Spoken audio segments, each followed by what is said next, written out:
Hallelujah. ঈশ্বরকে ধন্যবাদ দিই যে চিলড্রেন্স ডে আমরা অবজার্ভ করেছি, আর চিলড্রেন্স ডে সম্পর্কে আমরা আলোচনাও করেছি বাচ্চাদের কাছে। কিন্তু বাইবেল কি বলে বাচ্চাদের সম্পর্কে এবং আমাদের জীবনে শিশুর ভাবের বিষয় কি বলেন, প্রভু যিশু কি বলেন, এটা আমরা আজকে চিন্তা ভাবনা করব। মথিলিখিত সুসমাচার তার 18 অধ্যায় 1 থেকে 6 পদ পড়লে সেখানে লেখা আছে যে শিষ্যরা একটা প্রশ্ন করেছিল প্রভুকে, তার স্বর্গরাজ্যের শ্রেষ্ঠ কে? প্রভু যিশু তখন একটি শিশুকে তার কাছে নিয়ে মাঝখানে রেখে তিনি বলেছিলেন যে তোমরা যদি না ফেরো ও শিশুর মতো যদি না হও তাহলে কোনো মতে তোমরা স্বর্গরাজ্যে প্রবেশ করতে পারবে না। তাহলে ফেরার কথা এবং স্বর্গরাজ্যে শিশুর মতো না হলে প্রবেশ করতে পারবে না, এই বিষয়টা প্রভু সেখানে বলেছিলেন। পরে তিনি আরও বললেন যে যে কেউ আমার নামে একটি শিশুকে গ্রহণ করে সে আমাকেই গ্রহণ করে। তারপরে তিনি ফার্দার বললেন, কিন্তু এই ছোটদের মধ্যে যদি কারো কেউ বিঘ্ন জন্মায় তাহলে তার গলায় জাঁতা বেঁধে তাকে সমুদ্রের অগাধ জলে ফেলে দেওয়া তার জন্য ভালো। তো এই অংশে যে মূল বিষয়টা আমরা আজকে চিন্তা করব সেটা হচ্ছে যে শিশুদের মতন যদি আমরা না হই, শিশু ভাব আমাদের মধ্যে যদি না হয় তাহলে আমরা স্বর্গরাজ্যে কোনো মতে প্রবেশ করতে পারবো না। প্রভু যিশু বলছেন আমি সত্য তোমাদের বলছি। সেই জন্য আজকে আমরা একটু চিন্তা করি যে আমাদেরকে ফিরতে হবে। কেন তিনি ফেরার কথা, এই শিশু ভাবের সঙ্গে ফেরার কথা বলেন?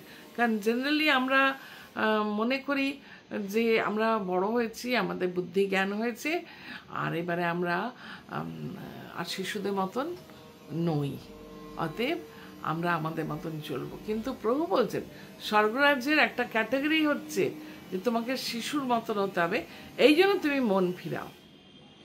তো ঈশ্বরকে অনেক ধন্যবাদ দিই যে বিশ্বাসীর জীবনে শিশু দিবস একটু উদযাপন করা ভালো, যেন আমরা আত্মপরীক্ষা করে দেখি যে আমার মধ্যে কতটা শিশু ভাব আছে, আমার মধ্যে কতটা সরলতা আছে। কেন শিশু, যখন চাইল্ড সাইকোলজি আমরা দেখি তখন দেখি যে একটি শিশু কেন এত সরল, কেন এত সুন্দর, কেন এত নম্র? কারণ সে তখন পুরোপুরি তার পিতামাতার উপরে, গুরুজনের উপরে নির্ভর করে। সে নিজের কোনো ইচ্ছা ব্যক্ত করে, কিন্তু ইচ্ছা জোর করে ও ফলাতে পারে না। জেদ করতে পারে, অনেক বাচ্চা জেদ করে, কিন্তু আলটিমেট তারা পিতার ইচ্ছাকেই পালন করে। সেই জন্য শিশুদের মতন যারা পিতামাতার উপরে নির্ভরশীল, আমাদের পিতা ঈশ্বরের উপরে নির্ভর করতে হবে, তার ইচ্ছা পালন করতে হবে। নিজের খুশি মতন চললে হবে না, স্বেচ্ছাচারিতা করলে হবে না। প্রভু যা বলেন সেই মতন চলতে হবে, তাহলে আমরা ঈশ্বরের কাছ থেকে অনেক অনুগ্রহ ও আশীর্বাদ লাভ করব, আর শিশু ভাবগুলো আমাদের মধ্যে আসবে। আরও অনেক আমরা এই বিষয় নিয়ে আলোচনা করতে পারি। এবার আমি তাদের মধ্যে যে ক্ষমার ভাব আছে, তাদের মধ্যে যে ভালোবাসার ভাব আছে, তাদের মধ্যে যে সব কিছু ভুলে যাওয়ার ভাব আছে, তাদের যে শেয়ার করার যে মানসিকতা আছে, সেগুলোকে আমরা একটু চিন্তা ভাবনা করি। আমরা চলে যাব 2 রাজাবলী তার 5 অধ্যায়ে, যে নাম না জানা ছোট্ট মেয়ের কথা আমরা সেখানে পাই। অনেক সময় নামানের কথা বলতে গিয়ে আমরা এই মেয়েটির কথাকে আমরা উপেক্ষা করি। এই ছোট্ট মেয়ে তার সর্বস্ব থেকে বঞ্চিত হলো। আমরা যে চাইল্ড রাইটসের কথা বলি, চাইল্ড রাইটস থেকে সে বঞ্চিত হলো। বঞ্চিত হয়ে সে নামানের সঙ্গে নামানের বাড়িতে গেল, তার স্ত্রীর পরিচারিকা হলো, অর্থাৎ পিতামাতা হারালো, দেশকে হারালো, শিক্ষা দীক্ষার ব্যবস্থাকে হারালো এবং একটা চাইল্ড লেবারে পরিণত হলো। এই শিশুটি কিন্তু যখন, বা এই বালিকাটি যখন শুনতে পেল যে নামানের কুষ্ঠ হয়েছে, তখন সে কিন্তু নামানকে সাহায্যের জন্য সাক্ষ্য দিল। সে বলল, আমার দেশে একজন ঈশ্বরের লোক আছেন যিনি মানুষকে আরোগ্য করতে পারেন। আর এই বাচ্চাটি ওই পরিবারে এমন একটা কনফিডেন্স ক্রিয়েট করেছিল, সবাই তার কথায় বিশ্বাস করত, নির্ভর করতো। একটা ছোট্ট বালিকা, নাম না জানা, বাইবেলে তার নাম নেই। আর সে কি করে পারল শত্রুকে, যে তার সব কিছু হরণ করেছে, তাকে সাহায্য করতে? এই যে সরলতা, এই যে শিশু ভাব আমাদের মধ্যে আছে। আমরা তো কবে কে কি করেছে ভুলতে পারি না, সেটাকে বারবার স্মরণ করি। এমনকি একজন মরে গেলে তার বিষয়ে আলোচনা করি, যে আমাকে এমনি করেছিল, এমনি করেছিল। শিশু ভাব থাকলে এই স্বভাব থেকে আমরা ফিরব। এইটা একটা মন্দ স্বভাব। এই মন্দ স্বভাব থেকে আমাদের একটা টার্নিং পয়েন্ট আসবে। আর সেই জন্য প্রভু তো বলে দিচ্ছেন, তুমি যদি অন্তঃকরণের সঙ্গে ক্ষমা না করো, তাহলে পিতার ক্ষমাও তোমরা পাবে না, ক্ষমা পাবে না। অতএব আমাদেরকে আজকে চিন্তা করতে হবে যে আমাদের যে মানসিকতা, আমাদের যে চিন্তা ভাবনা বা নিজেকে বড় করে দেখা, এগুলো থেকে সরলতা, নম্রতা আমাদের জীবনে আনা দরকার। আরেকটা নাম না যারা শিশুর কথা বা বালকের কথা আমরা এই সময় আলোচনা করি, আর সে হচ্ছে যোহন লিখিত সুসমাচার তার 6 অধ্যায়ে সেই বালকটি যে প্রভু যিশুর বাণী শোনার জন্য ছুটে এসেছিল। কার সাথে এসেছিল কিছুই জানা যায়নি, কিন্তু যখন প্রভু মানুষকে ক্লান্ত শ্রান্ত হয়ে গেছে আর খাবারের জন্য ব্যবস্থা করতে বললেন, সেই সময় এই বার্তা ওই ছোট্ট বালকটির কাছে পৌঁছে গেল যে প্রভু কিছু খাদ্য চাইছেন। সে জানি না কি চিন্তা করেছিল, কিন্তু তার মনের ভাবটা দেখুন। সে হৃষ্ট চিত্তে সমস্ত 5টা রুটি 2টো মাছ সব দিয়ে দিল প্রভুকে। আজকে আমরা বড়, আমাদের বিশেষ করে যখন আমরা সংসার চালাই, আমরা কাউকে দেবার হলে আগে নিজেরটাকে বুঝে নিই, তারপরে দিই। আগে নিজের জন্য রাখি, তারপরে ভাবি যে তাকে দিতে হবে। কিন্তু প্রভু আজকে আমাদেরকে এই বিষয়ে বিশেষভাবে সতর্ক করছেন যে যখন প্রভু কিছু চান, যেহেতু সব কিছুই প্রভুর দান, তা আমরা যেন দিতে প্রস্তুত থাকি। এই ছোট্ট ছেলেটি আমাদের চোখ খুলে দিল। এই শিশু ভাব আমাদের মধ্যে থাকার জন্য আমাদের মনের পরিবর্তন দরকার। তাই প্রভু বলেন, তোমরা যদি না ফেরো ও শিশুদের মতো না হয়ে ওঠো, তাহলে কোনো মতে স্বর্গরাজ্যে যেতে পারবে না। সেই জন্য প্রভুই আমাদের সাহায্য করেন, সে সব দিল।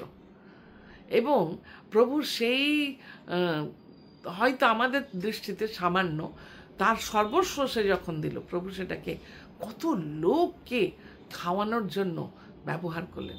এবং বাইবেল বলছে যে 5টা রুটি 2টো মাছ সব লোক ভাগ করে খেলো এবং তারা তৃপ্ত হলো। এত তৃপ্ত হলো যে পরের দিন থেকে প্রভু যিশুর পিছনে দৌড়াতে লাগলো রুটি খাওয়ার আশায়। তাহলে ছোট্ট ছেলেটি দেওয়ার মানসিকতা। আমরা তো গলা ফাটিয়ে ফাটিয়ে চার্চে সারমন শুনি যে হৃষ্টচিত্ত দাদাদের ঈশ্বর ভালোবাসেন, বা দাও দাও দাও, তোমাকে দিতে হবে, এটা দেও, এটা আমরা কিন্তু হৃষ্টচিত্ত হয়ে দিতে পারি না। প্রভু আমাদেরকে বলেছেন, দাও, তোমাকে দেওয়া যাবে। তাহলে শিশু ভাব এলে আমরা পারব। আমরা দাউদের ছেলেবেলা দেখি, সে মেষপালক ছিল, সে ঈশ্বরের উপর নির্ভর করত। সে জানতো যে আমার প্রত্যেকটা মেষের জীবন খুব মূল্যবান, আর সেই জন্য সে ওই মেষগুলোকে রক্ষা করার জন্য ঈশ্বরের উপর নির্ভর করত। আর সেই গান লিখেছে, সদাপ্রভা পালক, আমার অভাব হবে না। বা যখন নেকড়ে এসছে, যখন ভাল্লুক এসছে, তখন সে প্রভুর নামের শক্তিতে তাদেরকে পরাস্ত করেছে। এই ছোট্টবেলায় ঈশ্বরের নামের শক্তি সে গ্রহণ করেছিল। স্যামুয়েল, সেও পিতামাতাকে ছেড়ে ছোট্টবেলায় শিলোর মন্দিরে চলে এলো, সেখানে সে থাকতে লাগলো। প্রভু তো আমাদের সহভাগিতা চান। তিনি এলিওর সহভাগিতা পেলেন না, তার 2 ছেলে, তারা তো ভীষণ দুষ্ট ছিল, তাদেরও সহভাগিতা পাওয়া গেল না। কিন্তু প্রভু সেই ছোট্ট বালককে মাঝরাতে তাকে ডেকে ডেকে তার সঙ্গে সহভাগিতা করলেন। সেই জন্য আমরা চিন্তা করি যে শিশু ভাব যখন আমার মধ্যে থাকে, তখন প্রভু আমার সঙ্গে সহভাগিতা করবেন, কারণ তখন আমি স্বর্গরাজ্যের নাগরিক হয়ে যাব। যখন আমি পরিপূর্ণভাবে প্রভুর উপরে নির্ভর করি, তার শক্তি, তার প্রেরণা, তার উৎসাহ আমি পাব, আর তখন আমি এগিয়ে যেতে পারবো। সেই জন্য যত বয়স বাড়ছে চিন্তা করতে হবে বিশ্বাসী হিসাবে আমি কতটা শিশু হয়ে উঠেছি। আর বিশেষ করে যারা শিশুদের মধ্যে কাজ করেন, সেটা তাদের জন্য ভালো। প্রত্যেক বিশ্বাসীর শিশুকে ভালোবেসে তাদের পরিচর্যা করা উচিত। যতদিন তারা বাঁচবে আপনিও তাদের অন্তরে বেঁচে থাকবেন। আর শিশুদের মধ্যে কাজ করতে করতে শিশু ভাব এসে যায়। আর সেই জন্য আমি আজকে বিশেষভাবে সবাইকে অনুপ্রাণিত করতে চাই যে আমাদের মধ্যে যেন শিশু ভাব থাকে, আর আমরা যেন ঈশ্বরের গৌরবের জন্য এই কাজগুলি করি, এই যে যাদের বিষয় আজকে আমরা শুনলাম। কিন্তু যদি আমরা আমাদের বুদ্ধি বিবেচনায় নির্ভর করি, আমরা সমস্ত কাজকে একদম নষ্ট করে ফেলব।